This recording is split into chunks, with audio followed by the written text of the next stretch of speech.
اب کچھ خبریں کھیل کے میدان سے۔ کراچی کنگز نے سنسنی خیز مقابلے کے بعد لاہور قلندرز کو 3 وکٹوں سے ہرا دیا۔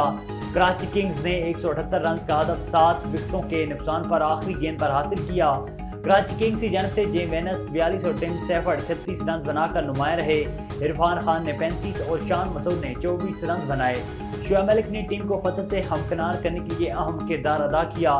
شعیب ملک نے بہترین کھیل پیش کرتے ہوئے 27 رنز بنائے۔ لاہور قلندرز نے پہلے بیٹنگ کرتے ہوئے 20 اوورز میں 5 وکٹوں کے نقصان پر 177 رنز بنائے۔ فخر زمان 54 اور عبداللہ شفیق 55 رنز کے ساتھ نمایاں رہے۔ یاد رہے کہ دفاع میں ناکام لاہور قلندرز 8 میچز میں سے 6 میں شکست کھا چکی ہے۔ وہ میچ ایک کامیابی اور ایک فیصلہ کن نہ ہونے کے سبب 3 پوائنٹس کے ساتھ ایلیمنٹری راؤنڈ کی دوڑ سے الگ ہو کر چھٹے اور آخری نمبر پر ہے۔ H B L P S L season 9 کا آخری ڈبل ہیڈر میچ آج کھیلا جائے گا۔ راولپنڈی کرکٹ اسٹیڈیم میں ملتان سلطانز اور اسلام آباد یونائیٹڈ کی ٹیمیں دوپہر 2 بجے آمنے سامنے ہوں گی۔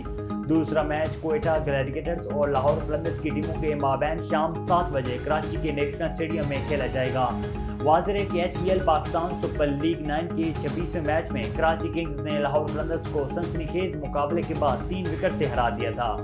اردن میں آل حسین اربد اور امیتھا کلب کے میچ کے ریفری نے میچ اس وقت ختم کر دیا جب امیتھا کلب کے شائقین میں سے ایک نوجوان دل کا دورہ پڑنے سے انتقال کر گیا۔